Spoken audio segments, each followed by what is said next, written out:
दोस्तों डिजिटल रोज एजुकेशन के online platform पर आपका स्वागत है। देखिए अपन मारवाड़ का इतिहास पढ़ रहे हैं। मारवाड़ में राठौड़ वंश का शासन रहा था। पिछली क्लास तक अपन राव चंद्रसेन तक की बात कर चुके हैं। ठीक है, कि राव चंद्रसेन किस प्रकार से राजा बनता है। राव चंद्रसेन अपने भाइयों के विरोध का संघर्ष करता है या विरोध का सामना करता है। जैसे राम मोटा राजा उदय सिंह, यानी पहले उदय सिंह था वो, फिर मोटा राजा उदय सिंह के नाम से राजा बनता है। आज अपन इसकी बात करेंगे, मोटा राजा उदय सिंह। और एक अन्य भाई था रायमल। ठीक है, तो इनसे किस प्रकार से संघर्ष करता वो भी अपन बात कर चुके हैं। कि जो राव चंद्रसेन की उपाधियों की बात किए थे अपन, मारवाड़ का प्रताप का अग्रगामी और मारवाड़ का भूला बिसरा राजा, किस प्रकार से इसको ये उपाधि दी गई थी, इनकी भी अपन बात कर चुके हैं। 1570 में राव चंद्रसेन के समय नागौर में अकबर ने जो नागौर दरबार लगाया था, उसमें जो उसका जो घोषित उद्देश्य था अकबर का, जो अकाल राहत कार्य करवाना, और जो उसका मुख्य उद्देश्य था राजस्थान के राजाओं को अपने अधीनता स्वीकार करवाना। किस प्रकार से जो राजस्थान के राजा जाते हैं, कुछ अकबर के अधीनता स्वीकार भी करते हैं। राव चंद्रसेन भी जाता है, हालांकि जो अकबर का झुकाव उदय सिंह की तरफ देखकर जो राव चंद्रसेन बिना मुलाकात के ही वापस आ जाता है भादरा जून। ठीक है, भादरा जून यानी पहले ही जोधपुर पर अधिकार कर चुका था जो अकबर। ठीक है, तो ये जो चंद्रसेन भादरा जून में था, भादरा जून से फिर किस प्रकार आगे संघर्ष करता हुआ अलग अलग जगहों पर जाता है, और 1521 में फाइनली सारण की पहाड़ियों जो पाली में है वहाँ पर इसकी मृत्यु हो जाती है। ठीक है, तो अपन बात कर चुके थे प्रताप और चंद्रसेन में समानताएं और असमानताओं की भी बात कर चुके थे। ठीक, तो आज बात करेंगे जो आगे राजा हुआ था मारवाड़ का, उसकी, यानी जो मारवाड़ का अगला राजा हुआ था मोटा राजा उदय सिंह।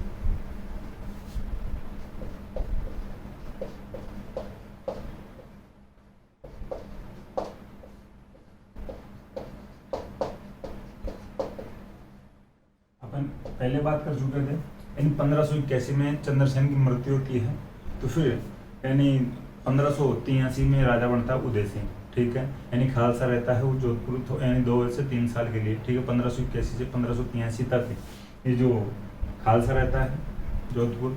इसके बाद में 1583 से 1595 तक जो मोटा राजा उदय सिंह का टाइम पीरियड रहता है। ठीक है, 85 नहीं 1595 में है, थोड़ा बोलने में अगर गलती हो गई हो थोड़ी। 1583 से 1595 तक मोटा राजा उदय सिंह यानी मारवाड़ का राजा रहता है। देखिए अब बात करते हैं मोटा राजा उदय सिंह की। ये मारवाड़ का पहला राजा था जिसने मुगलों की अधीनता स्वीकार कर ली थी। ठीक है, मारवाड़ में जो भी कोई प्रथम राजा हुआ था मुगलों की अधीनता स्वीकार करने वाला, तो मोटा राजा उदय सिंह हुआ था। आप लिख सकते हो जो वाक्य।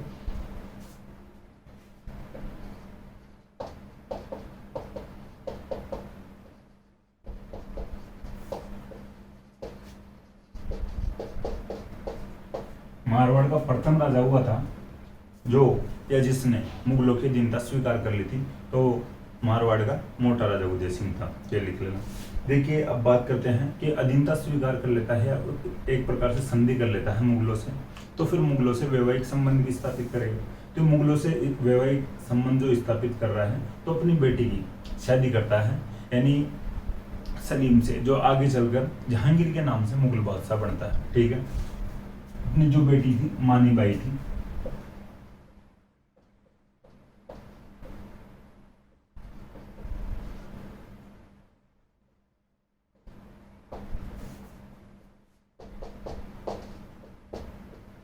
देखिए जो सलीम था ये आगे चलकर जो बादशाह बना था जहांगीर के नाम से, जो बादशाह बनता है। ठीक है, फिर ध्यान रखना, ये जो सलीम था ये अकबर का बेटा था। ठीक है, अकबर का बेटा था सलीम, तो यह आगे चलकर जहांगीर के नाम से मुगल बादशाह बनता है। तो ये जो मोटा राजा उदय सिंह था अपनी बेटी मानीबाई की शादी कर देता है सलीम से। देखिए अब बात आती है मानीबाई और मानबाई में, आप कंफ्यूजन हो सकते हो या कंफ्यूज हो सकते हो। ठीक है, देखिए जो ऐसे फैक्ट होते हैं ये कंफ्यूज करने वाले फैक्ट होते हैं।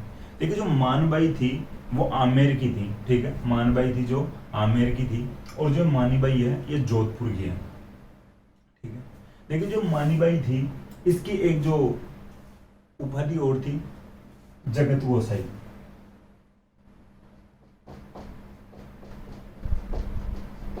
ठीक है, मानीबाई को जगत गोसाई के नाम से भी जाना जाता था। जगत गोसाई मानीबाई की उपाधि थी। अब देखिए जगत गोसाई का अर्थ भी मैं थोड़ा सा बता देता हूँ, इसका क्या मतलब होता है। जगत का मतलब तो भाई जगत भाई ठीक है, पूरे संसार।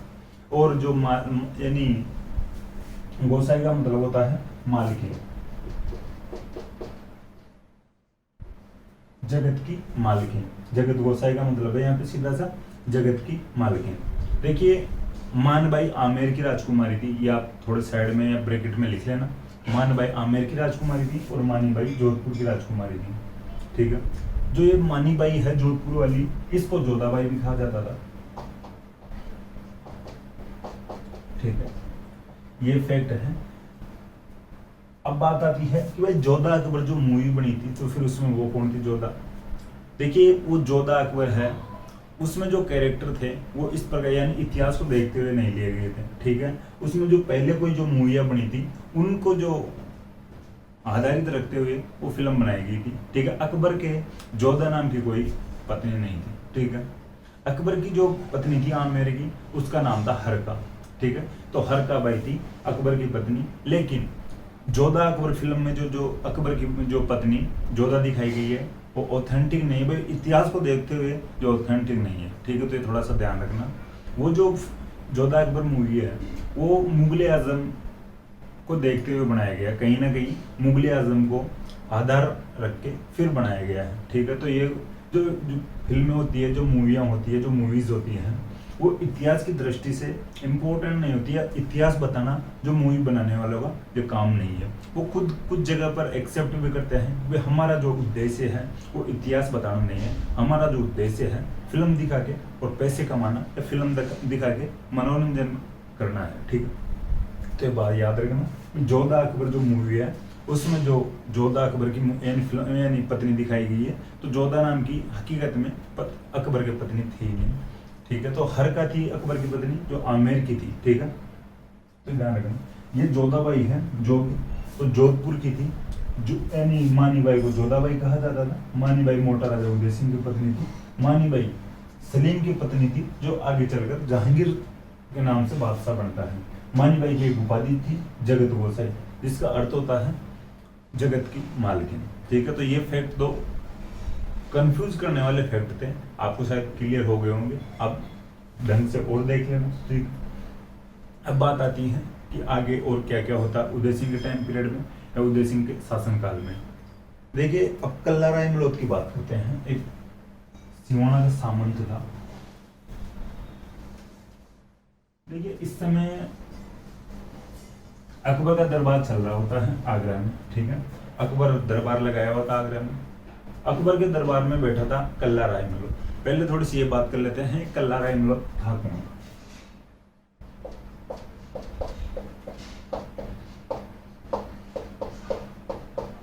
देखिए अपन बात कर चुके हैं जो राव चंद्रसेन का एक बेटा था, यानी सॉरी राव चंद्रसेन का एक भाई था जो रायमल था, ठीक है। राव चंद्रसेन के जो उदय सिंह और राम की तो अपन बात कर चुके, राव चंद्रसेन के जो भाई थे। लेकिन रायमल भी एक चौथा भाई था, यानी अमर सिंह से छोटा वाला भाई था, ठीक है। तो ये ध्यान रखना। तो रायमल का एक बेटा था, ठीक है। रायमल का जो बेटा था जिसका नाम था कल्ला, जो ये घर पे बोलते थे कल्ला इसको, इसका नाम था कल्याणमल, ठीक है। इसका वास्तविक नाम कल्याणमल था। ये कल्याणमल था, इसको घर पे कल्ला बोलते थे। और ये जो राव चंद्रसेन का जो भाई था रायमल का बेटा था, ठीक है। थोड़ा ध्यान रखना, राव चंद्रसेन के भाई रायमल का बेटा था जो कल्ला रायमल, कल्याणमल था इसका नाम। कल्याणमल को घर पे कल्ला बोलते थे। तो जो रायमलोत है, ये रायमल यहाँ पे तो जो पापा का नाम आ रहा है रायमल का, और जो ये लास्ट वाला ये शब्द है ये लोथ है, इसको कहीं ना कहीं उत्तर बोला जाता है, ठीक है। तो यानी रायमल का बेटा, रायमल का पुत्र। तो कल्ला घर पे बोलते थे, तो कल्ला रायमलोत के नाम से प्रसिद्ध था। अब बात आती है इसकी जो कल्ला रायमलोत क्या था और इसका क्या पद था और किस प्रकार से ये प्रसिद्ध रहा है इतिहास में। ये सिवाना का सामंत था,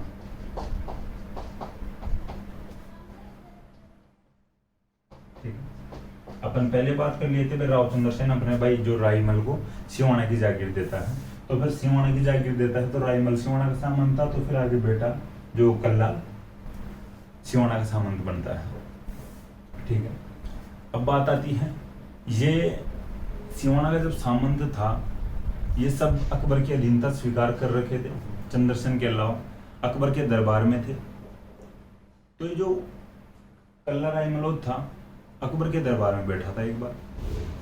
उधर बूंदी का सुरजन भी अकबर के दरबार में बैठा था।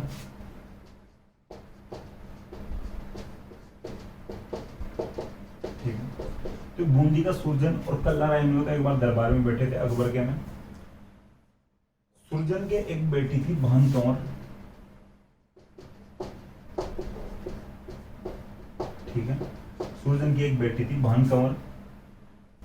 और अकबर को पता था भाई सुरजन की बेटी विवाह योग्य है, इसके लिए एक अच्छे वर की तलाश की जा रही है बूंदी वालों की तरफ से। अकबर भरे दरबार में सुरजन से कहता है, यार सुरजन जी, आपके बेटी है, पुत्री है, आपकी राजकुमारी है, उसके लिए आपको अच्छा वर चाहिए। तो सुरजन कहता है, हाँ भाई, मुझे अच्छा वर चाहिए मेरी बेटी के लिए और एक अच्छे वर की तलाश की जा रही है।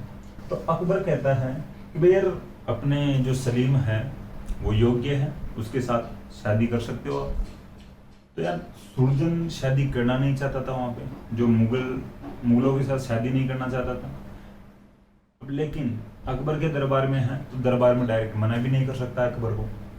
अकबर को अगर मना कर दे सुरजन, तो फिर वहाँ पे मार काट कर दे अकबर, वहाँ पे काम में ले ले इसको, सुरजन को। अब बात आती है आगे क्या एक्शन लेता है सुरजन। सुरजन को लगता है यार यहाँ पे मना तो डायरेक्ट कर नहीं सकता, और मैं झूठ भी बोलूँ तो किस हद तक झूठ बोलूँ या किस प्रकार से झूठ बोलूँ। सुरजन डायरेक्ट पूरे दरबार में एक बार देखता है, नजर घुमाता है, सबकी नजरें नीची थी। एक बंदा था जो थोड़ा सा चेहरा ऊपर कर रखा था, गर्दन ऊंची कर रखा था, कल्ला रायमलोद। ठीक है, कल्ला रायमलोद भी अकबर के दरबार में बैठा था, एक पैर पे दूसरा पैर रख के, और फुल अपनी गर्दन ऊंची कर रखा था, जैसे किसी का डर नहीं लग रहा हो। अब सुरजन को लगा यार, मैं मेरी बेटी की सगाई के लिए कल्ला रायमलोद के लिए बोल देता हूँ, वैसे ही झूठ माटी बोल देता हूँ। तो सुरजन अचानक बोलता है कि साहब, मैंने तो मेरी बेटी की सगाई पहले ही कर दी, थोड़ा सा आपने कहने में लेट हो गया, या आप कहने में थोड़ा लेट कर दिए, अन्यथा मैं कर देता। तो अकबर को लगता है यार, इसके चेहरे से लग तो रहा कि भाई इसने शायद सगाई अभी तक नहीं की है, लेकिन अभी झूठ बोल रहा है। तो पूछता अकबर, किससे शायद यानी सगाई कर दी। तो सुरजन डायरेक्ट कल्ला रायमलोद के लिए बोल देता, हालांकि सगाई नहीं हो रखी थी। तो सुरजन झूठ से ही कल्ला रायमलोद के लिए बोल देता है। कल्ला रायमलोद को लगता है यार ये क्या हुआ, ये अचानक कैसे बोल दिया अपने लिए। और कल्ला रायमलोद भी सुरजन की बात रखने के लिए और यस कर देता, हाँ भाई साहब, मेरे से इसने सगाई कर रखी है। और अकबर को दोनों के चेहरे देख के, हाव भाव देख के ऐसे लग तो गया था भाई सगाई इन्होंने नहीं की है अभी तक। लेकिन यानी दोनों हाँ कर रहे हैं, लड़की का इधर पिता भी हाँ कर रहा है, और जो लड़का है लड़की के लिए देख यानी झूठ से ही हाँ करवाया, लेकिन ये भी हाँ कर रहा है। तो अकबर कुछ नहीं कर सकता। और ये जो कहते हैं भाई, जो अकबर कहता है यार, कुछ चर्चा ही नहीं हुई आपकी सगाई की, तो और अंदर अंदर चुपके ही सगाई कर लिया आपने। तो फिर ये जो कहते हैं बहाने बनाते, भाई कोई मुहूर्त इस प्रकार से था, जल्दीबाजी में कर लिए, अब जो शादी वादी होगी तब आपको इनवाइट करेंगे, इस प्रकार से यानी पार्टी वार्टी करेंगे। तो बहाने बना के फिर उस दिन तो यानी अकबर का मूड खराब हो जाता है, अकबर की भी बेइज्जती होती है, यानी बादशाह को इस प्रकार से नज़रअंदाज किया जा रहा था, झूठ बोल के यानी पागल बनाया जा रहा था। अब अकबर दरबार को भंग कर देता है और कहता है आज का दरबार कैंसिल है, और फिर 2-4 दिन के लिए अपना दरबार नहीं लगेगा। उसका मूड खराब हो गया था। अब बाहर आकर जब सुरजन और कल्ला रायमलोद दोनों मिलते हैं, और जो सुरजन कल्ला रायमलोद को कहता है, भाई देखिए, मैंने आपके लिए जल्दीबाजी में और झूठ माट से ही ऐसे ये बात बोल दी है, लेकिन अब जो भी हो, मैंने तो मेरी बेटी की सगाई है, आपसे करना तय कर लिया है, और आप जल्दी से जल्दी टाइम रहते हुए है, ज़्यादा टाइम खराब नहीं करते हुए, भाई जल्दी बूंदी जाइए और मेरी बेटी भान कंवर से सगाई रचा लो, कम से कम, फिर शादी तो करते रहेंगे, और जल्दी से आप शादी की रस्म पूरी करके आ जाओ। अन्यथा ये जो अकबर है, ये किसी न किसी प्रकार से आक्रमण करेगा, और जो मेरी बेटी यानी सगाई या शादी इसके बेटे से करवा लेगा। कल्ला राय मलोद जल्दी से जाता है बूंदी और सगाई करके आ जाता है। अकबर को उधर बहुत बुरा लग रहा था। अकबर थोड़े दिल से ले गया बात को, यार ये ऐसा नहीं हो सकता। अकबर जो अपने मंत्रियों को बुलवाता है और बात करता है, यार ये कल्ला राय मलोद है, ये मेरे को दिखना नहीं चाहिए, 2-4 दिन तो अपना जो दरबार है इसको लगाओ, मत स्थगित करो, और एक कल्ला राय मलोद मुझे दिखना नहीं चाहिए। कल्ला राय मलोद को नायब सूबेदार बनाकर इधर काबुल की तरफ भेजा जाता है। कल्ला राय मलोद उधर नायब सूबेदार रहता है, सूबेदार से नीचे वाले पद पर रहता है, और वहां पर बहुत समय के लिए वहां पर जो नायब सूबेदार बन के रहता है कुछ सालों के लिए रहता है। और वहां पर अकबर के एक जो सूबेदार बना हुआ था, नायब सूबेदार से ऊपर वाला पद था, जो सूबेदार बना हुआ था, उसको मार देता है कल्ला राय मलोद। अब देखिए, जो कल्ला राय मलोद वहां पे अकबर के सूबेदार की हत्या कर देता है, लेकिन अकबर इधर कोई एक्शन नहीं लेता है। अकबर पीठ तपतपाता है कल्ला राय मलोद की। कल्ला राय मलोद जब आता है तब और खुद के दरबार में बुलाता है वापस और कहता है, भाई ठीक है, अच्छा किया तूने, उसको मार दिया तो वो था ही बेलखना, अगर वो तू नहीं मारता तो उसको मैं मारता। कल्ला राय मलोद को भी लग रहा था, भाई ये बात तो नहीं है, बात तो कुछ हो रहा है, इस प्रकार से मैं इसके सूबेदार को मार दिया हूँ, लेकिन फिर भी ये मुझे कोई दंड नहीं दे रहा है, यानी बजाय या मेरी पीठ थपथपा रहा है, मुझे शाबाशी दे रहा है, इनाम देने के लिए कह रहा है। फिर ये कुछ दिन तक वापस इधर आता है अकबर के दरबार में, और फिर बातचीत होती है। फिर वापस एक बार कल्ला राय मलोद को बुलाया जाता है और फिर कहता है, भैया यार कल्ला जी एक बात बताइए, एक बात पूछनी थी आपसे। तो कल्ला राय मलोद कहता है, बताइए क्या बात है। अकबर कहता है, यार आपके एक बहन है जो विवाह योग्य है और आपको उसके लिए अच्छा वर चाहिए। तो कल्ला राय मलोद को समझ में आ गया था कि बात यह है, अब तक जो अपने को अपनी पीठे थपथपा रहा था ये इसके मंत्री को मारने के बाद में भी, तो ये थी जो मेन बात थी, जो मुख्य बात थी। यहाँ पर बिंदु आके अटक रहा है, जो मेरी बहन पर इसका माइंड चल रहा है कि इसके बेटे की शादी इस अपने बहन से करवा ले। कल्ला कहता है, हाँ भाई जो मेरी बहन तो है, उसके लिए अच्छे वर की भी तलाश है। तो फिर अकबर कहता है, वही बात दोहराता है कि सलीम से आपकी बहन की शादी करवा दीजिए। कल्ला राय मलोद भी नहीं चाहता था, भाई मैं यहाँ पे शादी कर दूँ मेरी बहन की, या मुगल दरबार में मेरी बहन की शादी करूँ। कल्ला राय मलोद पहले हाँ तो कर लेता है, और इधर सुरजन की बेटी भान कंवर से भी सगाई की हाँ कर लेता है, और अपनी बहन के लिए अच्छे वर्ग की मांग के लिए भी हाँ कर लेता है। लेकिन उसको क्या पता था कि भाई ये इस प्रकार से बात जाकर फंसेगी। कल्ला राय मलोद बहाने तो बनाता है, भाई यार आप, यानी अकबर से कहता है, भाई आपका पद थोड़ा ऊंचा है, आप बादशाह हो, मैं तो एक सामंत हूँ, तो मुझे मेरी बहन की शादी तो कोई सामंती लेवल वाला, जो सामंती स्तर का बंदा है उसी से करनी चाहिए, या आपको जो आपके बेटे सलीम की शादी आपके जो लेवल का बंदा हो उससे करनी चाहिए। अपना और आपका मेरा और आपका जो लेवल है बहुत अंतर है, इसमें तो जमीन आसमान का फर्क है। इस प्रकार की बातें करता है कल्ला राय मलोद। अकबर को लगता है नहीं, ऐसी कोई बात नहीं है।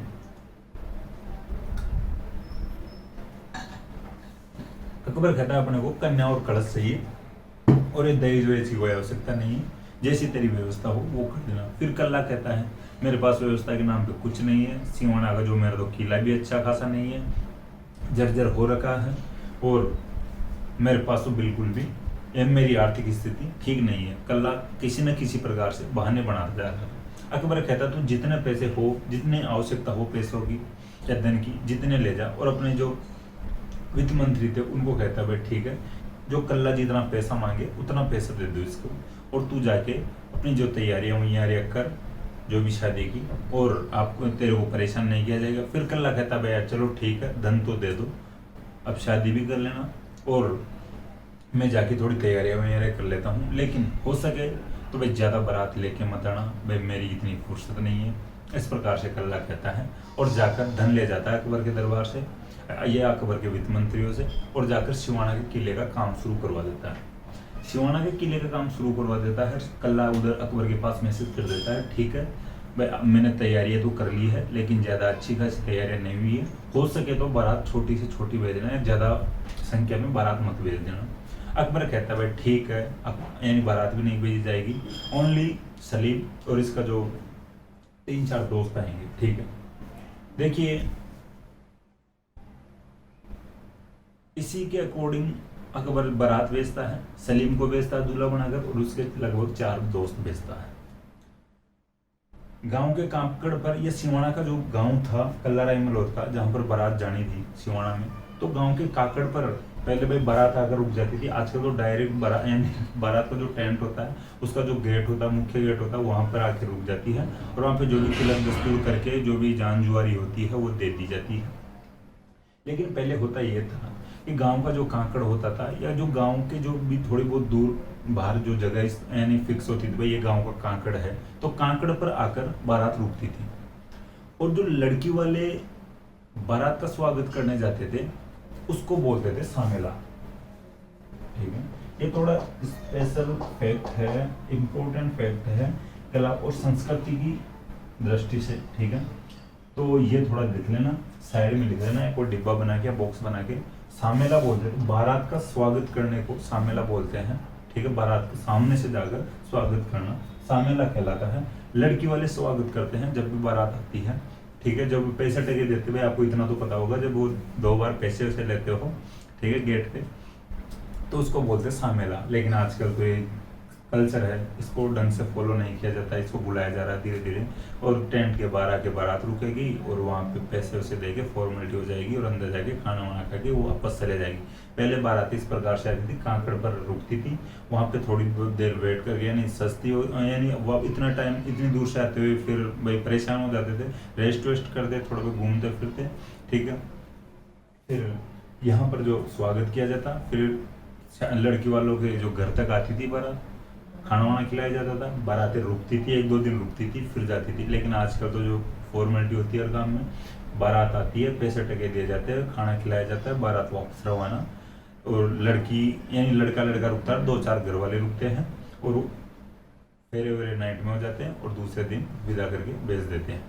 पहले बारात पूरी रुकती थी, 1-2 दिन रुकती थी, यानी ये जो इस प्रकार के जो व्हीकल होते थे, जैसे बैल वगैरह होते थे, ऊँटों पर बारात आती थी। ठीक है भाई, जो अब आज जो बसें वसें जो लग्जरी गाड़ियां हैं, ये तो रहती नहीं थी उस समय। तो सामेला आप लिख लेना साइड में बॉक्स बना के, ये सामेला होता है, बारात का स्वागत करना सामेला कहलाता है। ठीक, तो ये सिवाना के कांकड़ पे आके रुकी हुई थी बारात, सलीम की बारात। ठीक, अब इधर लड़की वाले जाते हैं, यानी कल्ला रायमलोद के जो परिवार वाले, कल्ला रायमलोद जाता है स्वागत करने के लिए सलीम का या बारात का। अब कल्ला रायमलोद उसको एक तो चप्पलों की माला पहनाता है सलीम को, और उसके जो दोस्त थे, सलीम के दोस्त थे, उनकी पिटाई करता है ढंग से, और कहता है जाके तुम्हारे बाप को बोल देना, मैं तो शादी आज करूँ न कल करूँ, और ढंग से इनको पीटता है, बेइज्जती करता है। सलीम उधर अकबर के पास फोन करता है, भाई पापा कहाँ पे भेज दिया, यहाँ पे तो ढंग से तो बेइज्जती की है, और मेरे दोस्तों को और पीटा है इन्होंने, भगा भगा के पीटा है, चप्पलें तो हमारे हाथ में, और हम तो दौड़ लगा रहे हैं। अब अकबर को लगता है भाई यार ये तो गलत हो गया। अब अकबर क्या करेगा, क्या एक्शन लेगा, ये भी आपको पता होगा, यानी बड़ा बादशाह था, बड़ा मुगल बादशाह था, जगह जगह पर युद्ध करने के लिए तैयार हो जाता था। अकबर एक्शन लेता कि सिवाना के खिलाफ आक्रमण करना पड़ेगा। अब सिवाना के खिलाफ आक्रमण करने किसको भेजता है, तो जो कल्ला रायमलोद था, इसका चाचा था मोटा राजा उदय सिंह। मोटा राजा उदय सिंह के नेतृत्व में अकबर सेना भेजता है सिवाना पर।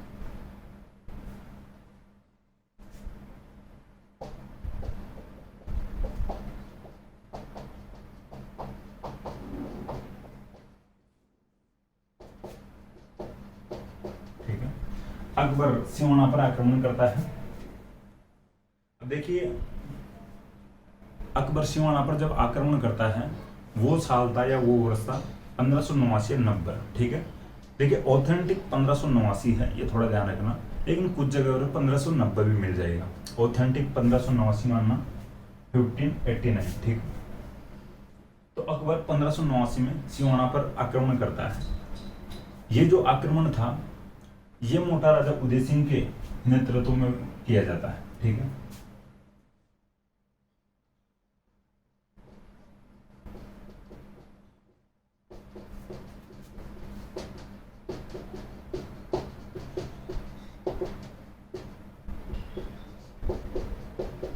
से ध्यान रखना, जो आक्रमण किया था अकबर की सेना ने, तो इसका जो लीड कर रहा था इस सेना को, या नेतृत्व कर रहा था, मोटा राजा उदय सिंह कर रहा था, और 1589 में किया जाता है। अब भाई जब ये आक्रमण कर दी, अकबर की बड़ी सेना ने आक्रमण कर दिया सिवाना पे या कल्लाराय मलोद पे, तो फिर अब आगे भाई करे क्या। कल्लाराय मलोद की प्लानिंग वही रहती है जब बड़े युद्ध होते थे, या फिर लगने लग जाता था कि भाई अपनी हार निश्चित है, तो कल्लाराय मलोद की जो प्रक्रिया होती है उसी को अपनाता है, जो शाखा होता है। ठीक,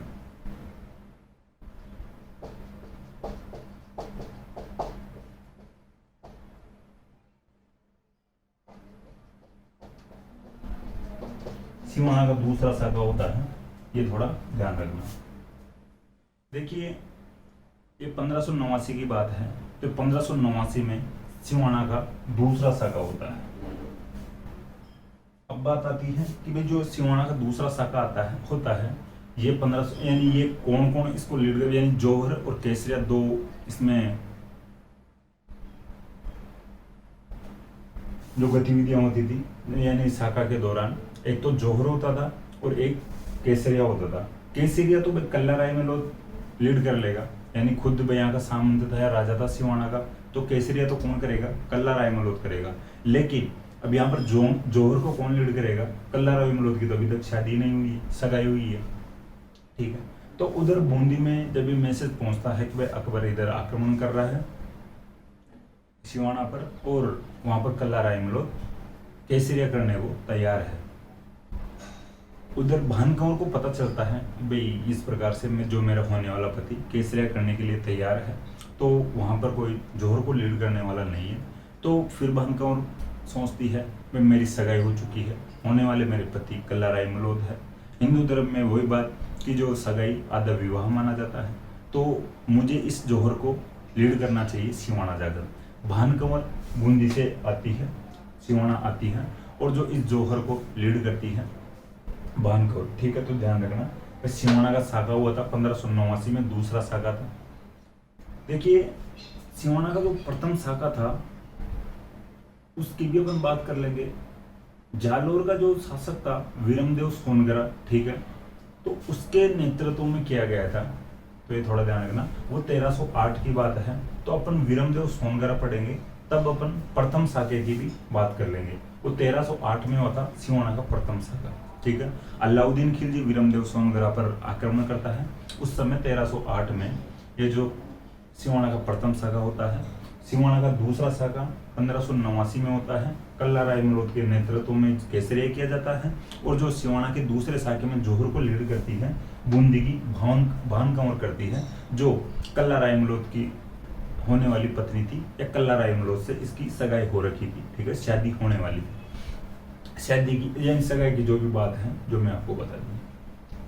अब बात आती है भी जो जौहर हो जाता है केसरिया हो जाता है, यानी होता है। अब जौहर और केसरिया यानी शाखा से पहले की थोड़ी बात है। अपन पहले बात कर चुके हैं बीकानेर के जो दो भाइयों की, पृथ्वीराज की। ठीक है, तो पृथ्वीराज था जो अकबर के दरबार में था। ठीक है, कल्याणमल का बेटा था। ठीक है, जो पृथ्वीराज राठौड़ था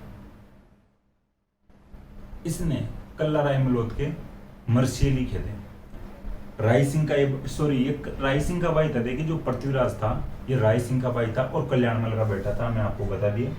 जो पृथ्वीराज राठौड़ की जो पुस्तक की बात कर चुके हैं, वेली कृष्ण रुक्मणी इसकी पुस्तक है पृथ्वीराज राठौड़ की। यह अकबर के दरबार में एक अच्छा कवि हुआ था।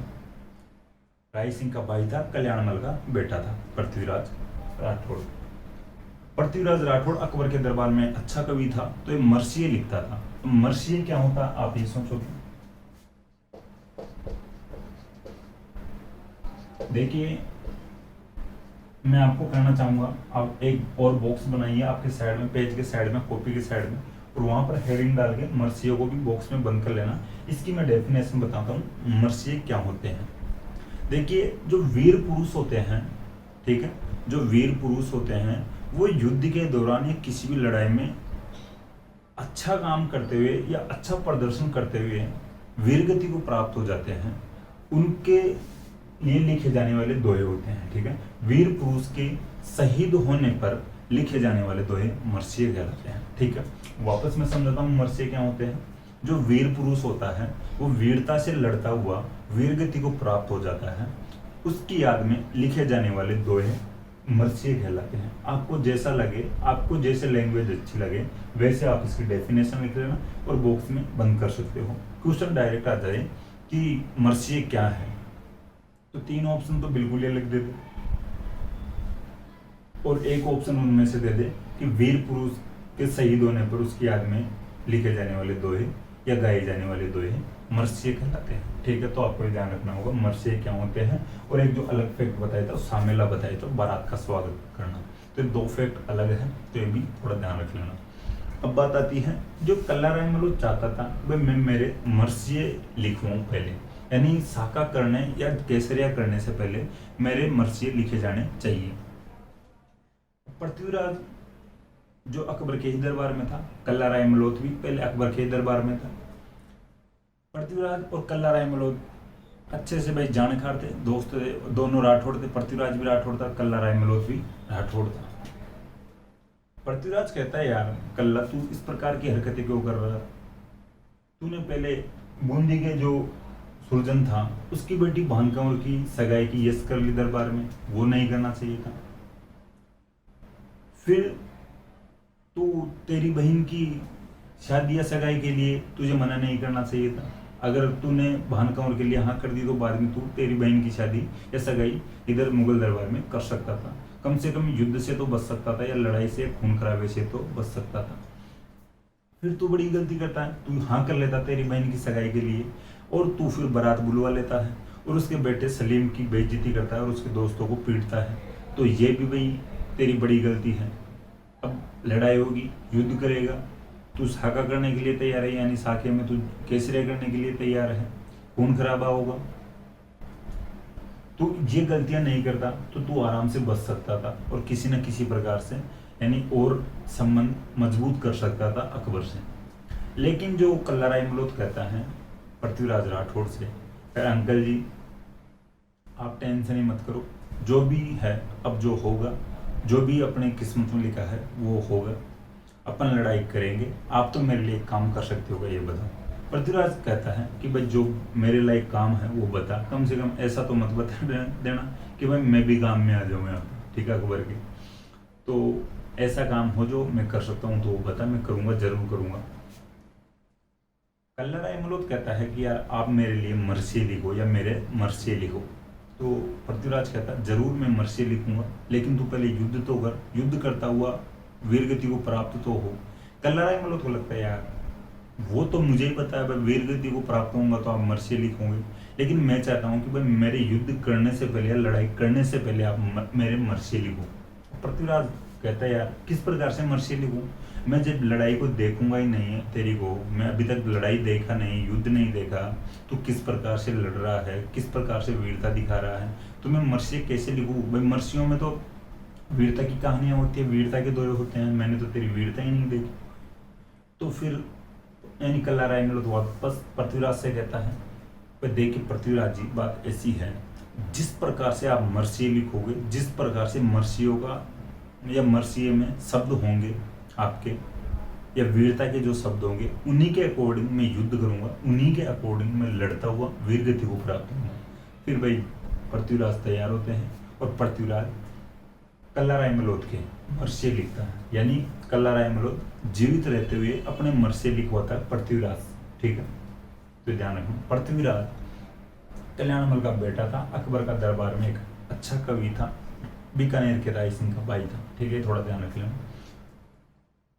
अब बात आती है यहाँ तक जो लड़ाई होती है, साका होता है, केसरिया कल्लाराय मलोद करता है, जौहर भानकंवर करती है, ये बात हो चुकी है। ये बात मोटा राजा उदय सिंह की भी कंप्लीट हो चुकी है। मोटा राजा उदय सिंह के फैक्ट तो कुछ थे भाई, जो भी अपनी बेटी की शादी करता है सलीम से, प्रथम शासक था मारवाड़ का जो मुगलों की अधीनता स्वीकार करता है, और मोटा राजा उदय सिंह अकबर की अधीनता में या अकबर के नेतृत्व में सेना लेकर सिवाना पर आता है और कल्लाराय मलोद पर आक्रमण करता है। ठीक है, ये तो मोटा राजा उदय सिंह के फैक्ट थे। कुछ फैक्ट अपन कल्लाराय मलोद के भी जाने हैं, या कुछ फैक्ट थे जिनकी अपन बात किए हैं। कल्लाराय मदोद के भी थे। सिवाना का दूसरा शाखा होता है 1589 में। कौन जौहर को लीड करता है, कौन केसरिया को लीड करता है, किस प्रकार से शाखा करने या युद्ध करने की नौबत आती है, इसकी भी अपन बात कर चुके हैं। अब जो नेक्स्ट राजा हुए हैं उनकी बात करेंगे, गज सिंह की। हालांकि जो एक राजा हुए थे गज सिंह से पहले, उनका मैं नाम बता देता हूँ, वो सूर सिंह थे। मोटा राजा उदय सिंह के बाद में, और गज सिंह से पहले एक राजा हुए थे सूर सिंह, लेकिन उनके कोई ज़्यादा फैक्ट नहीं है, तो अपन उनकी बात करेंगे। अपने को एग्जाम करेक्ट करना है, एग्जाम की दृष्टि से जो क्वेश्चन है उनकी बात करेंगे, जो फैक्ट है एग्जाम की दृष्टि से इंपॉर्टेंट उनकी बात करेंगे। तो सूर सिंह के ज़्यादा इतिहास हुआ नहीं, ज़्यादा फैक्ट बने नहीं, तो उनकी बात अपन करेंगे नहीं। बस थोड़ा सा कालक्रम के अनुसार ध्यान रख लेना कि गज सिंह से पहले जो भी राजा हुआ था वो था सूर सिंह। यानी सूर सिंह के बाद में फिर आगे राजा बनता है गज सिंह। आज अपन गज सिंह को कंप्लीट करते हैं।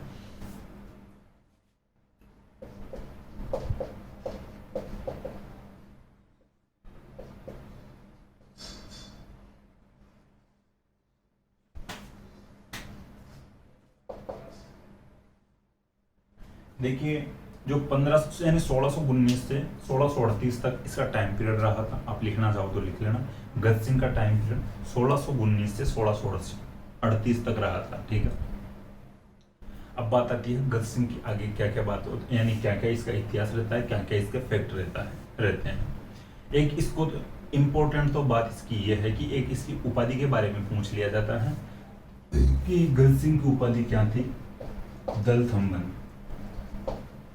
यह डायरेक्ट क्वेश्चन पूछ लेते हैं कि दलथम्बन मारवाड़ के किस शासक की उपाधि थी, या दलथम्बन किसकी उपाधि थी, या दलथम्बन किसे कहा जाता है, किसे कहा जाता था। दलथम्बन इसकी उपाधि थी।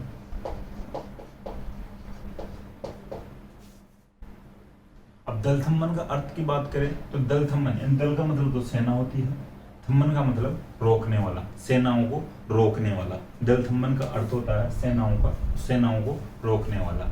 अब बात आती है कि भाई ये उपाधि दी किसने थी, तो जहांगीर ने ये उपाधि दी थी। आप लिख सकते हो जो दलथम्बन की उपाधि गज सिंह को जहांगीर ने दी थी। अब बात आती है गज सिंह के दो बेटे हुए थे, अमर सिंह, ठीक है, और एक हुआ था जसवंत सिंह।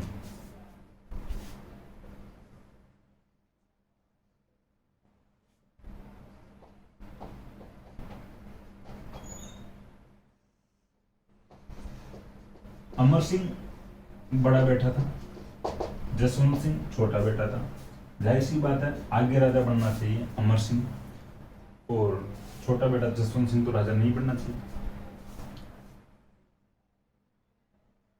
जो गज सिंह थे इनके एक प्रेमिका, दासी कह सकते हैं, गर्लफ्रेंड कह सकते हैं, तो एक इनकी प्रेमिका या दासी थी अनारा बेगम।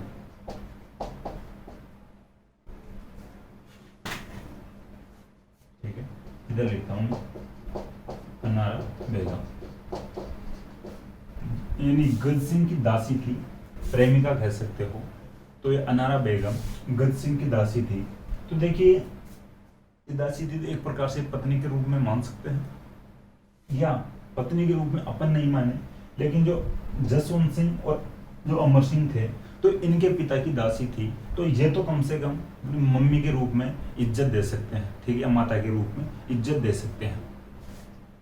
अमर सिंह थोड़ा ईगो वाला बंदा था। अमर सिंह अनारा बेगम की ज्यादा इज्जत नहीं करता था, बातचीत ज्यादा नहीं करता था, अपने काम से काम रखने वाला बंदा था। सबको पता था आगे राजा बनेगा अमर सिंह। जसवंत सिंह को पता था कि भाई आगे राजा बनेगा अपना बड़ा भैया अमर सिंह। जसवंत सिंह प्लान तैयार करता है अपन राजा कैसे बन सकते हैं, अपने को क्या प्लानिंग करनी चाहिए। जसवंत सिंह सोचे भाई यार अपने पिता सबसे ज्यादा बात किसकी मानते हैं। जसवंत सिंह को लगा कि अनारा बेगम की मानते हैं, अपने पिता की दासी है अनारा बेगम, तो ज्यादा बात अनारा बेगम की मानते हैं अपने पिता गज सिंह। जसवंत सिंह कोशिश करता है अनारा बेगम को खुश करने के लिए, अनारा बेगम से थोड़ा व्यवहार बढ़ाने के लिए, अनारा बेगम से बातचीत बढ़ाने के लिए। गज सिंह जो जसवंत सिंह अनारा बेगम के रूम के आसपास घूमता रहता, रूम के यानी गेट के बाहर घूमता, कभी कभी कुछ सेवा करने की बात कहता, भाई मैं आपकी ये हेल्प कर सकता हूँ, मैं ये हेल्प कर सकता हूँ, कभी पैर छूता। अनारा बेगम को लगता है यार इस प्रकार से जो राजकुमार है मारवाड़ का, ये अपने पैर वैर छू रहा है तो ये तो गलत बात है। तो इसको कहती भाई अरे तू राजकुमार है तो इस प्रकार से मत किया कर, जो भी बात है तो वैसे बता क्या बात है। जसवंत सिंह अनारा बेगम से कहता है भाई आप मेरी माता के समान हो, आप मेरे पिता के साथ रहते हो, दासी हो, तो आपको मैं माता के समान इज्जत देने के लिए तैयार हूँ, इज्जत देना चाहता हूँ। धीरे धीरे अनारा बेगम को जसवंत सिंह के ऊपर ट्रस्ट होने लग गया, विश्वास होने लग गया, यार बंदा तो अच्छा है। वो जो अमर सिंह है वो तो कोई राम रूम ही नहीं करता, कभी हायलो ही नहीं करता, और जसवंत सिंह कितना शानदार बंदा है, कितना अच्छा बंदा है, और राजा तो अगला यही बनना चाहिए। और ये भी जसवंत सिंह भी थोड़ी इच्छा जता देता है अनारा बेगम के पास। अनारा बेगम एक दिन गज सिंह के साथ रोमांटिक मूड में बैठे हुए थे, दोनों बातचीत कर रहे थे। गज सिंह को अचानक अपनी बातों में लेते हुए अनारा बेगम कहती है एक बात बोलूं, अगर यस करो तो। गज सिंह कहता है आज तक तेरी एक बात भी टाली नहीं मैंने, और आज भी जो तू कहेगी वो करूंगा, जरूर बोलिए फरमाइए। अनारा बेगम जो भी बात थी ये बताती है आपको अगला राजा कौन बनेगा। गज सिंह कहता है अमर सिंह बनेगा, जाहिर सी बात है। अनारा बेगम कहती है भाई मेरी इच्छा है कि जसवंत सिंह अगला राजा बने। गज सिंह मना करता है एक बात, नहीं नहीं ये तो परंपरा के खिलाफ है, बड़ा बेटा अमर सिंह है तो वही राजा बनेगा। अनारा बेगम कहती है बस मना कर दिया, आप तो भी बोल रहे थे जो भी बात होगी यस करूंगा। तो फिर अनारा बेगम थोड़ी बहुत और बहलाती फुसलाती है गज सिंह को। तो अनारा बेगम का प्रभाव भी थोड़ा ज्यादा बढ़ रहा था गज सिंह के ऊपर। तो अनारा बेगम के कहने पर गज सिंह अपने बड़े बेटे अमर सिंह को राजा नहीं बनाता है और छोटे बेटे जसवंत सिंह को राजा बना देता है, ठीक है। तो ये थोड़ा ध्यान रखना। अनारा बेगम जो गज सिंह की दासी या प्रेमिका थी, अनारा बेगम के कहने से गज सिंह अपने बड़े बेटे अमर सिंह को राजा नहीं बनाता है और जसवंत सिंह को जोधपुर का या मारवाड़ का राजा बना देता है। अब बात आती है कि अमर सिंह को क्या दिया जाता है। अमर सिंह को एक जो ठिकाना दिया जाता है, जागीर दी जाती है नागौर, ठीक है।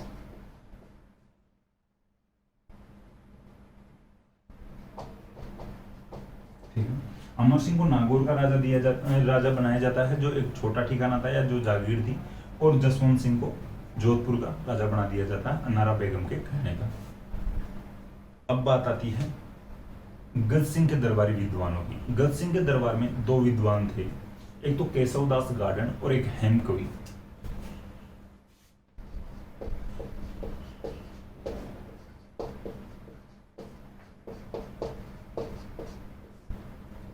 देखिए ये दो दरबारी विद्वान थे गज सिंह के दरबार में, हेमकवि और केशवदास गार्डन। इन दोनों की कुछ पुस्तकें भी हैं, उनकी भी मैं बात बता देता हूँ आपको, आप लिख लेना आप चाहो तो। इम्पोर्टेंट पुस्तक है केशवदास गार्डन की, दो तीन पुस्तकें हैं, और हेमकवि की भी एक पुस्तक है। देखिए हेमकवि की जो पुस्तक है गुणभाषा चरित्र है, ठीक है, गुणभाषा चरित्र।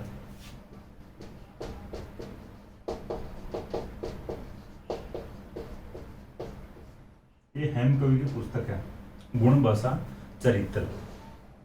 अब बात आती है कि जो केशवदास गार्डन की जो पुस्तक है, एक पुस्तक इंपॉर्टेंट है राजरूपक, ठीक है। इसके आगे तो आप स्टार लगा लेना। केशवदास गार्डन की पुस्तक है राजरूपक, अमर सिंह जीरा दूहा, ठीक है, और एक है विवेक वार्ता। देखिए जो अमर सिंह जीरा दूहा, ये भी आप थोड़ा सा इंपॉर्टेंट लगा लेना। एक विवेक वार्ता भी केशवदास गार्डन की पुस्तक है, एक अमर सिंह जीरा दूहा।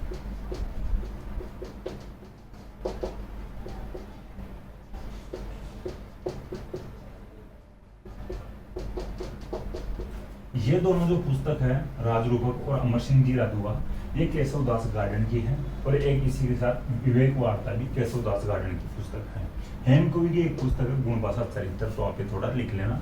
ये दोनों कवि जो लेखक थे, ये दोनों इसके यानी गज सिंह के दरबार में थे, तो दरबारी विद्वान थे, हेमकवि और केशवदास गार्डन। हेमकवि की पुस्तक गुणभाषा चरित्र, केशवदास गार्डन की पुस्तक राजरूपक, अमर सिंह जीरा दूहा और विवेक वार्ता, ठीक है। तो ये बात हो चुकी है गज सिंह की। अब बात आती है कि जो अमर सिंह राठौड़ की, थोड़ी सी अलग से बात कर लेते हैं। अमर सिंह राठौड़ का इतिहास थोड़ा सा रहा, अच्छा खासा इतिहास रहा है, तो इसकी भी अपन अलग से बात कर लेते हैं। हालांकि अपन बात करेंगे जसवंत सिंह की। जसवंत सिंह तो भाई जो मारवाड़ के राजा थे, जोधपुर के राजा थे, तो अपन मारवाड़ के राजा की श्रृंखला में या सीरीज में ही आगे और बात करेंगे नेक्स्ट क्लास में। लेकिन जो ये जो नागौर का राजा था, ये अमर सिंह राठौड़, तो इसकी थोड़े इतिहास रहा है, इसका अच्छा सा इतिहास रहा है, तो इसकी बात कर लेते हैं।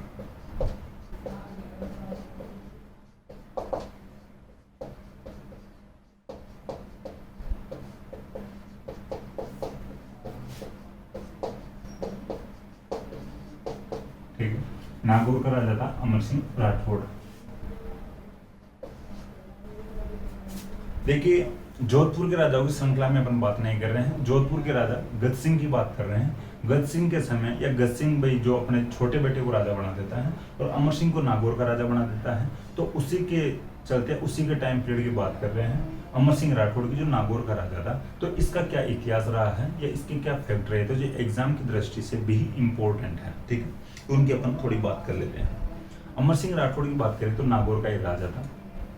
इसके समय में एक प्रसिद्ध लड़ाई होती है जो सभी एग्जाम्स में, ठीक है, राजस्थान की जो भी वैकेंसी आती है या राजस्थान की सभी जो प्रतियोगी परीक्षाएं होती हैं उनमें क्वेश्चन बनता है कि एक जो ये लड़ाई हुई थी मतिरेरी राड़।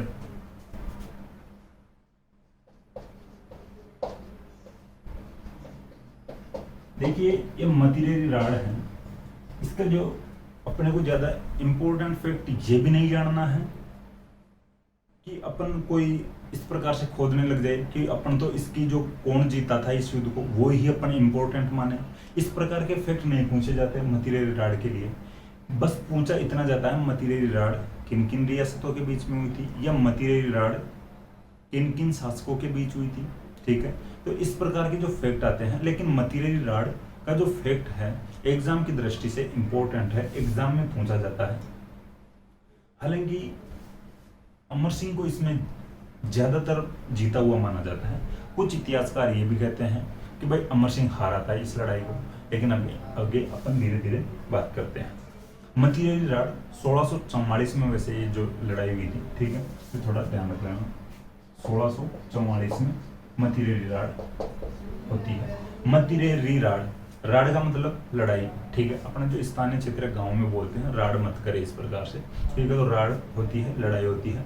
मतिरे, आप मतिरा जानते हो, शुरू से जानते हो। री का मतलब कि, ठीक है, मतिरे की राड़ या मतिरे की लड़ाई या मतिरे के लिए लड़ाई 1644 में होती है, अमर सिंह के समय होती है।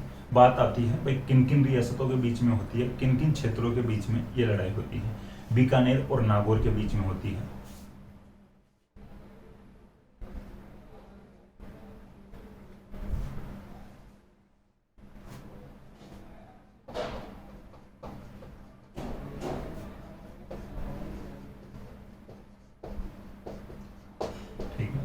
बीकानेर का इस समय राजा हूं करण सिंह। ठीक है, नागौर का राजा हूं अमर सिंह, वापस लिख देता हूं। ठीक है, नागौर का एक गांव था जाखनिया।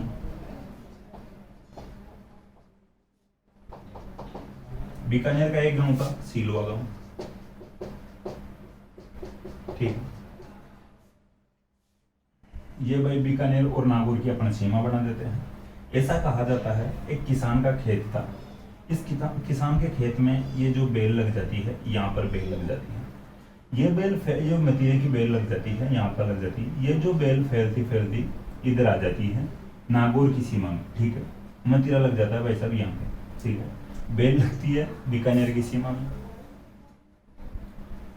मतीरे की जो बेल के जो फल या मतीरा लगता है या मतीरा आता है नागौर की सीमा में। ठीक है, जाखनिया गांव था, जाखनिया गांव के किसान के खेत की सीमा में मतीरा लग जाता है और बीकानेर के सीलवा गांव के किसान की खेत जो सीमा में या जो एक बेल लगती है। ठीक है, तो ये आपको बात समझ में आ गई होगी। अब बात पहले स्टार्ट होती है दोनों किसानों के बीच में। सीलवा गांव का जो किसान और जाखनिया गांव का किसान पहले खुद के स्तर पर लड़ लेते हैं कि सीलवा गांव का किसान तो कहता है कि मेरा है मतीरा, मेरे खेत में अगर बेल लगी है, मैं अगर इसमें पानी नहीं देता या इसकी सिंचाई नहीं करता तो तेरे खेत में मतीरा पहुंचता ही नहीं, या तेरे खेत में बेल पहुंचती नहीं। और ये जो झाकड़ियाँ वाला किसान कहता है भाई तू सिंचाई किया हो नहीं किया हो उससे मेरे को मतलब नहीं है, मेरे खेत ने वजन इसका झेला है, मेरे खेत ने इसका वेट झेला है, और मेरे खेत में ये जो इसका मतीरा लगा है बेल के तो ये मेरा ही है। भाई जो वजन वाली है, वेट वाली ये बातें सब मजाक की।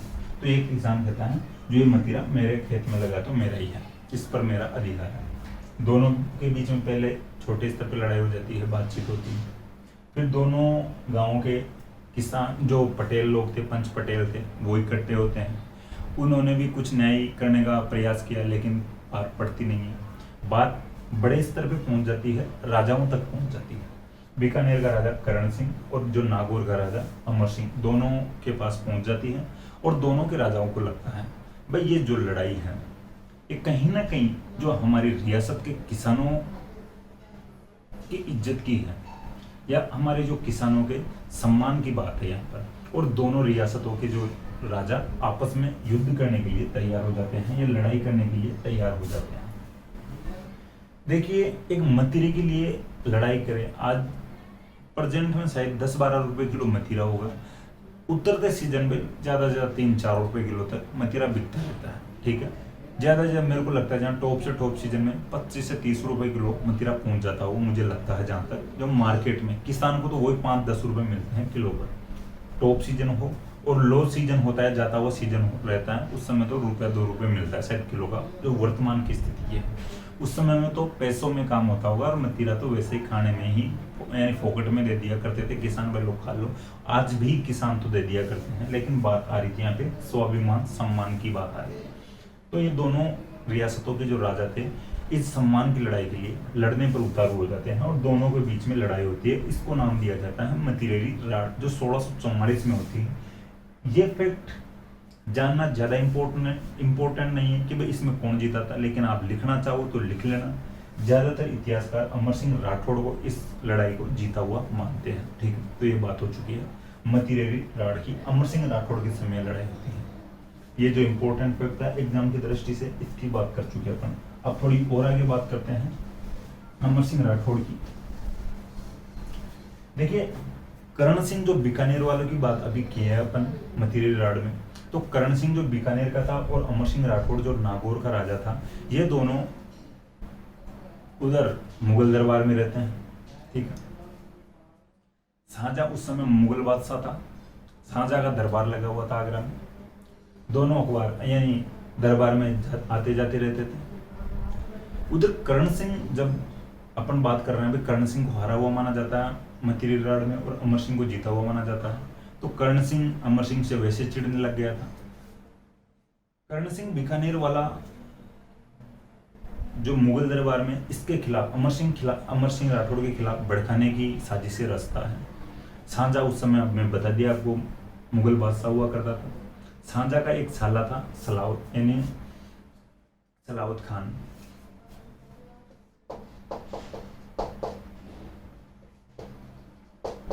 ठीक है,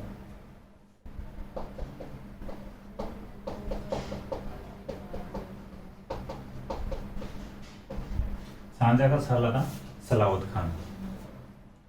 देखिए कर्ण सिंह जो बीकानेर वाला था, सलावत खान को इस प्रकार से बातें करता है, सलावत खान से इस प्रकार से बातें करता दरबार में। स्टार्टिंग में तो दोस्ती बनाता उससे, यानी व्यवहार सही बना रहा था, राम रूमी करता, कभी नमस्ते वमस्ते कर लिया करता था, सिजदा कर लिया करता था, वो तो नहीं करता वो भी, ठीक। अब बात आती है कर्ण सिंह का जो सलावत खान से अच्छा व्यवहार बना लिया, डायरेक्ट शाहजहां से तो बातचीत नहीं कर सकता था डायरेक्ट इस प्रकार की। तो सलावत खान से कहता कर्ण सिंह, यार आप जो दोनों साथ बैठने लग जाते हैं तभी, जब व्यवहार अच्छा बन जाता है तभी। कर्ण सिंह कहता है शाहजहां के साले सलावत खान को, तो सलावत खान जी एक बात बताइए, आपका क्या पक्ष है या आपका क्या मत है अमर सिंह राठौड़ को लेकर। तो अमर सिंह राठौड़ के लिए भाई सलावत खान कहते हैं, बंदा ठीक है, उसने अभी तो कोई ऐसी हरकत नहीं की है, मुझे तो ठीक ही लगता है, जैसे तेरा व्यवहार है वैसे ही उसका व्यवहार है, तू है जैसे ही वो है। तो कर्ण सिंह कहता है, यार आप तो इस प्रकार से बोले ही निकले, वो बहुत चालाक बंदा है, आपके लिए गालियां वालियां निकालता रहता है पीछे से, सामने से तो अच्छी अच्छी बातें कर लेता है, और कभी आपने देखा, आपको कोई राम रूमी किया हो, कभी सिजदा विजदा किया है, झुक के सलाम वलाम किया है? और आपको तो क्या वो जहाँ तक है, जहाँ तक शाहजहाँ को यानी बादशाह को ही कुछ नहीं समझता, सही यानी राम रूमी ढंग से नहीं करता। अब उस समय तो भाई जो सलाउद्दीन खान था नेगलेक्ट करता है बात को, ठीक है आगे से ध्यान रखेंगे, लेकिन ऐसा मैंने तो कभी नोटिस किया नहीं, फिर भी अगर तू कह रहा है तो आगे नोटिस कर लेंगे। तो वो कभी फिर नोटिस करने लगे सलाउद्दीन खान, फिर वो कभी आता अमर सिंह दरबार में तो सलाउद्दीन खान से ज़्यादा अच्छे तरीके से पेश नहीं आता, राम रूमी नहीं करता। तो एक बार क्या करता है, जो अमर सिंह राठौड़ था उस शाहजहाँ से 10-20 दिन की छुट्टी लेकर चले जाता है, और सलाउद्दीन खान जो भी रक्षा मंत्री था उस समय शाहजहाँ के दरबार में, ठीक है, रक्षा मंत्री बना हुआ था सलाउद्दीन खान, मीर बख्शी कहते हैं, बोले तो रक्षा मंत्री, बोले तो राजनाथ सिंह बना हुआ था सलाउद्दीन खान। छुट्टी लेकर जाता है, सलाउद्दीन खान साइन कर देता है जो भी छुट्टी के लेटर पे, 21 दिन की छुट्टी लेकर जाता है। और कर्ण सिंह कहता है सलाउद्दीन खान को, अब देखना वो नहीं आएगा 20 दिन में, और वैसे ही अमर सिंह राठौड़ 20 दिन में नहीं आता वापस, इधर नागौर आ जाता है। कर्ण सिंह कहता है सलाउद्दीन खान को और भड़काता है, देखिए मैंने तो कहा था, वो 20 दिन की छुट्टी लेकर गया है और 25-30 दिन तो हो गए हैं और अभी भी नहीं आए। कर्ण सिंह के कहने पर सलाउद्दीन खान पत्र भेजता है, इधर पत्र पे पत्र 2-3 पत्र भेजता है, लेकिन अमर सिंह राठौड़ ईगो वाला बंदा था, वो ध्यान नहीं दिया, हकीकत में ध्यान नहीं देता था, तो वो इग्नोर कर रहा था जो भी लेटर आ रहे थे। कर्ण सिंह फिर सलाउद्दीन खान को कहता है देखिए मैंने तो कहा था, और इस प्रकार से इग्नोर कर रहा। अब सलाउद्दीन खान को भी गलत लग रहा था। अब 21 दिन बाद यानी छुट्टी के 20 दिन और 21 दिन लेट हो रहा है अमर सिंह यानी दरबार में। कर्ण सिंह सलाउद्दीन खान को कहता भाई आज वो आ गया है, आगरा आ गया है और वो कल दरबार में आएगा, तो देख लेना, आप बात करना एक बार। देखिए अमर सिंह उस दिन भी यानी जब दरबार में आता है तब सलाउद्दीन खान से कोई राम रूमी नहीं करता है और डायरेक्ट शाहजहाँ की तरफ जाता है और दरबार में बैठ जाता है। और ऐसा कहा जाता है कि जो सलाउद्दीन खान था इसको कर्ण सिंह फिर भड़का रहा था, देखिए आज भी आपने को तो कोई राम रूमी नहीं किया, हाईलो भी नहीं किया, इसका एटीट्यूड देखिए। और ऐसा कहा जाता है इसके लिए यानी सलाउद्दीन खान के लिए कि सलाउद्दीन खान ने अमर सिंह को गंवार कह दिया था दरबार में। और कुछ ऐसे भी कहते हैं भाई ये गंवार पूरा शब्द भी नहीं बोला था, गई गंवार का गई बोला था, वार तो बोला भी नहीं था, ठीक है। तो इस प्रकार की जो बातें हैं, तो जो अमर सिंह राठौड़ था जो गंवार कहने पर चिढ़ जाता है, ये सलाउद्दीन खान से चिढ़ जाता है, ठीक है। तो अपनी कमर पे जो टकी हुई कटार थी उसको निकालता है और शाहजहाँ के साले सलाउद्दीन खान को मार देता है, ठीक है, मार देता है। अपनी कमर से कटार निकालता है और शाहजहाँ के साले सलाउद्दीन खान को यानी दरबार में ही मार देता है। और अब अमर सिंह को तुरंत पता चल गया था, उस समय जो भगदड़ तो मच चुकी थी, जो उसके यानी शाहजहाँ यानी बादशाह के साले को मार दिया, भगदड़ तो मचनी थी भाई। अब अमर सिंह को पता लगा कि भाई यार अपने को नहीं छोड़ेंगे, जो मुगल बादशाह शाहजहाँ है इसके साले को अपन ने मार दिया, जो भी इसके दरबार में भरे दरबार में मार दिए हैं, तो अपने को अब नहीं बख्शा जाएगा। क्यों ना बचने के लिए आज अपन शाहजहाँ को ही सल्टा देते हैं या बादशाह को ही मार देते हैं। और वापस अपनी कटार निकाली और शाहजहाँ की तरफ भागता दरबार में, और शाहजहाँ वहां से बच के निकलने की कोशिश करता है, ये आज अपने को मारेगा, सलाउद्दीन खान को तो मार दिया है या अपने साले को तो सल्टा दिया है, लेकिन आज अपने को भी मारेगा। शाहजहाँ की तरफ जैसे ही अमर सिंह भागता है, शाहजहाँ वहां से उड़ता है, और जो बादशाह की जो कुर्सी के पीछे जो गेट होता था, जो जनानी डोडी का होता था, यानी जो जहाँ पर जो हरम का होता था, जहाँ पर महिलाएं होती थी, मुगल महिलाएं होती थी या मुगलों की महिलाएं होती थी, यानी शाहजहाँ की कुर्सी के पीछे उनका दरबार होता था, उनके जो रूम का या हॉल का दरबार होता था। शाहजहाँ को कन्फर्म पता था ये राजस्थान का बंदा है, ये कम से कम महिलाओं के जो क्षेत्र में नहीं आएगा, जो महिलाओं के रूम में तो नहीं आएगा। आज भी ये होता भाई, जो राजस्थान की जो भी है जो संस्कृति को फॉलो करते हैं, जो भाई जो कुछ बचकाने बंदे होते हैं वो तो कुछ भी हद तक जा सकते हैं, लेकिन जो इज्जत वाले बंदे होते हैं वो आज भी महिलाओं के जो स्थानों पर बिना खैंकारे के नहीं जाते हैं, बिना जो मिसकॉल दे हुए नहीं जाते हैं, कुछ इस प्रकार के जो भी संकेत देकर जाते हैं, ठीक है। बड़े आदमी होते हैं, जो बुजुर्ग लोग होते हैं, ठीक है, जो इज्जत वाले लोग होते हैं। तो अमर सिंह राठौड़ को पता था शाहजहाँ को राजस्थान का है, डायरेक्ट हरम में तो नहीं आएगा, जो महिलाओं के जो रूम में तो नहीं आएगा। और शाहजहाँ वहाँ से उठता है, वो पीछे उस रूम में बगता है जहाँ पर महिलाएं रहती थी। अब लेकिन फिर भी अमर सिंह अपनी कटार को इतने जोर से फेंकता है, लेकिन शाहजहाँ बच जाता है, और जो कटार थी वो एक पिलर के जगह टकरा जाती है। ठीक है, तो भाई वो आज ऐसा कहा जाता है कि वो जो पिलर के आज भी उस कटार का निशान बना हुआ है। ठीक है, तो कभी घूमने जाओ तो गाइड से पूछ लेना। और अब बात आती है कि भाई शाहजहाँ बहुत डर गया था, आज मारेगा ये, अगर अपन निकल गए तो गलती से, लेकिन फिर भी महिलाओं में जाकर छिप जाता है। ये बात थी शाहजहाँ की और अमर सिंह राठौड़ की। अमर सिंह राठौड़ के लिए शाहजहाँ कुछ दोहे भी लिखता है, खुद लिखता है, खुद इस बात को एक्सेप्ट करता है। जो अमर सिंह राठौड़ का उस समय का गुस्सा देखकर, और खुद कुछ इसके लिए लाइनें भी बोलता है, या खुद कुछ इसके लिए लाइनें लिखता भी है। ठीक है, मैं आपको बोलकर समझाने की कोशिश करूंगा, आप समझने की कोशिश करना। अमर की कमर में कहाँ की थी कटारी। ठीक है, शाहजहाँ बोलता अमर सिंह के लिए, अमर की कमर में कहाँ की थी कटारी, पाव से और लोहे से हिलाई सारी बादशाही। ठीक है, अमर की कमर में कहाँ की थी कटारी, पाव से और लोहे से हिलाई सारी बादशाही, होती समशेरी छिनाई ले तो आगरी। ठीक है, होती समशेरी यानी होती समशेरी तो छिनाई ले तो आगरी। वापस रिपीट कर रहा हूं, अमर की कमर में कहाँ की थी कटारी, पाव से और लोहे से हिलाई सारी बादशाही, होती समशेरी तो छिनाई ले तो आगरी। अब इसको जो मैं अर्थ बताने की कोशिश करूं, समझना आप। शाहजहाँ कहता है कि अमर की यानी अमर सिंह की कमर में ये कटार कहाँ की थी, जो पाव से लोहे की जो ये कटार थी, इसने पूरी बादशाही हिला के रख दी। ठीक है,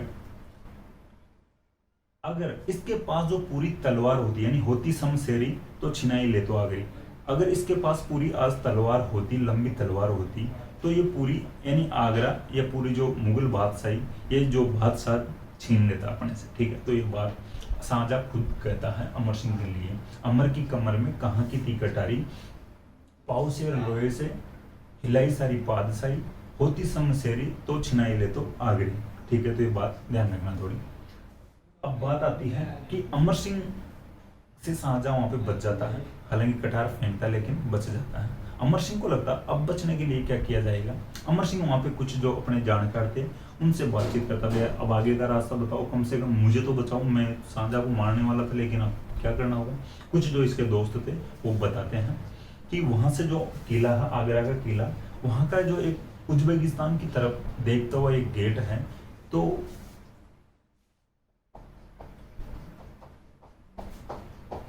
इस जो गेट का नाम है बुखारा दरवाजा। आगरा किले का जो बुखारा दरवाजा है, यानी उज्बेकिस्तान का एक शहर का नाम है बुखारा।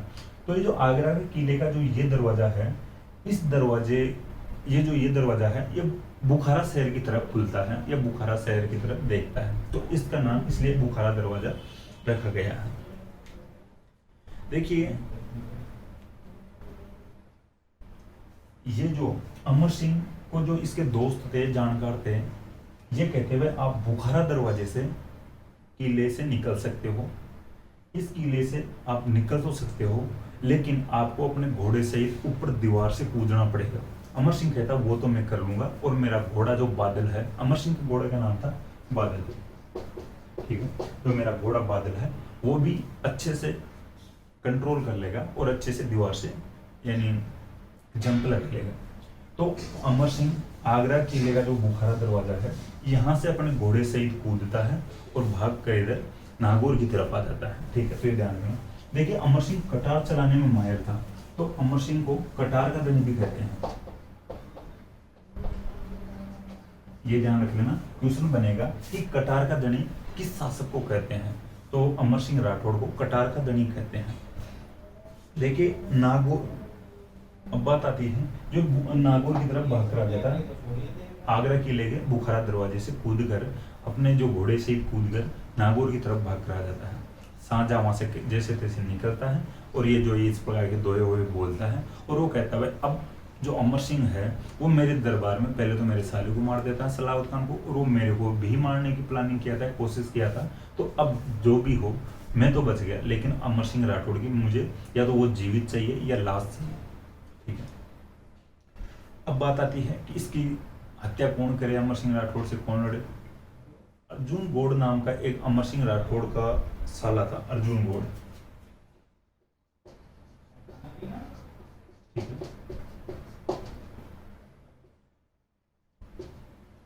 अर्जुन गौड़ अमर सिंह राठौड़ का साला था।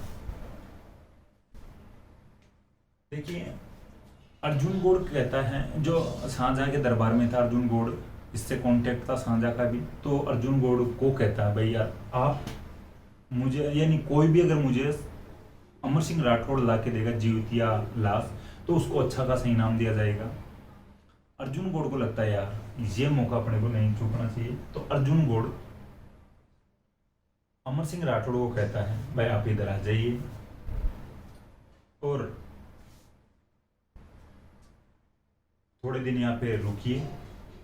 कब तक शाहजहां का संघर्ष करते रहोगे, कब तक शाहजहां से आगे आगे, शाहजहां के आगे आगे भागते रहोगे। तो अमर सिंह क्या किया, उसके साले, अमर सिंह का साला था अर्जुन गौड़, तो इसने अपने घर पे बुला के, ठीक है, तो ये अर्जुन गौड़ अपने घर पे बुला लेता है और सोते हुए को या किसी भी प्रकार से चीटिंग करके अमर सिंह राठौड़ को अर्जुन गौड़ मार देता है। तो आप ये लिख लेना कि अमर सिंह राठौड़ की हत्या अमर सिंह राठौड़ के साले अर्जुन गौड़ ने कर दी थी, ठीक है, तो ध्यान रखना। अब बात आती है कि आगे क्या होता है। तो देखिए अब मृत्यु हो जाती है, हत्या कर दी जाती है, तो अमर सिंह की छतरी बनाई जाती है, यानी 16 खंभों की छतरी। तो अमर सिंह की जो छतरी है नागौर में है, ठीक है।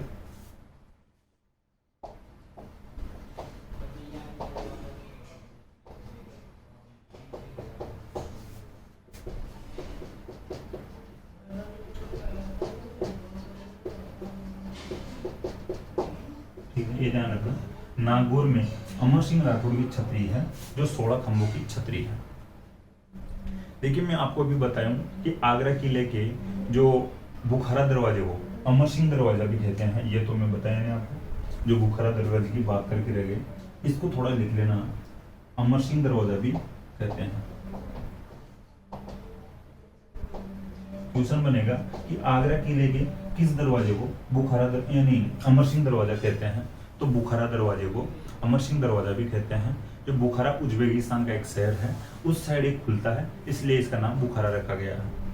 शाहजहां ने जो एक घटना हुई थी सलावत खान वाली और शाहजहां को मारने की प्लानिंग वाली, और फिर जो अमर सिंह कूदकर भागता है, तो इस घटना के बाद इस बुखारा दरवाजे को बंद ही करवा दिया था। भाई अगर ये बुखारा दरवाजा उस समय खुला हुआ नहीं होता तो अमर सिंह यहीं पर फंसा हुआ होता और अपन उसको पहले ही मार लेते या कंट्रोल कर लेते, गिरफ्तार कर लेते। आज के बाद ये दरवाजा बंद कर दो, परमानेंट बंद कर दो। तो शाहजहां इस घटना के बाद जो आगरा किले के बुखारा दरवाजे को बंद करवा देता, परमानेंट बंद करवा देता है, ठीक है।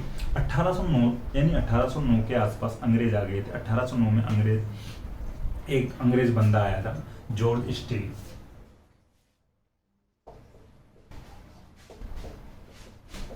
ठीक है, 1809 में जॉर्ज स्टील आगरा के किले में जाता है और पूछता भाई यार ये किला है, इसका जो दरवाजा है, ये बुखारा दरवाजा, ये हमेशा के लिए बंद क्यों है, ये कभी खुलता क्यों नहीं है। तो किसी ने बताया भाई इस प्रकार से शाहजहां के समय में ये इस प्रकार की घटना हो गई थी। उसके साले सलावत खान को अमर सिंह राठौड़ था जो नागौर का था, वो मार दिया था और शाहजहां को भी मारने की कोशिश की थी। और यहाँ से जो ये इस प्रकार की घटना को अंजाम देके वो कूद कर भाग गया था अपने घोड़े से ही।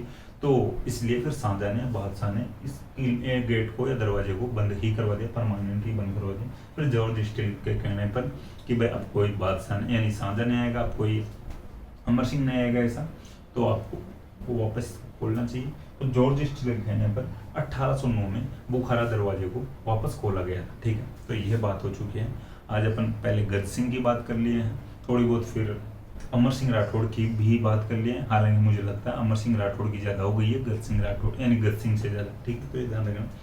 अब बात आती है कि आगे चलकर या कालांतर में जो अमर सिंह राठौड़ हैं, ये राजस्थान की जो लोक कहानियां और जो लोकगीत हैं उनके नायक बन गए थे, ठीक है भाई। इनकी जो वीरता का या वीरता की गाथा या वीरता का जो मंथन किया जाता है या गायन किया जाता है, वो काफी बड़े स्तर पर किया जाता है। जैसे रामलीलाएं होती है, ठीक है, जो नृत्य होते हैं, जो लीलाएं होती हैं, ठीक है, जो नाटक होते हैं, नाट्य होते हैं, उनमें अमर सिंह राठौड़ का व्याख्यान किया जाता है या बखान किया जाता है, थोड़ा ध्यान रखना। तो कालांतर में अमर सिंह राठौड़ राजस्थान के लोकगीतों का नायक बन गया था। ठीक, तो ये बात कंप्लीट हो चुकी है आज की क्लास की। तो अपन नेक्स्ट क्लास में मिलते हैं। Thank you.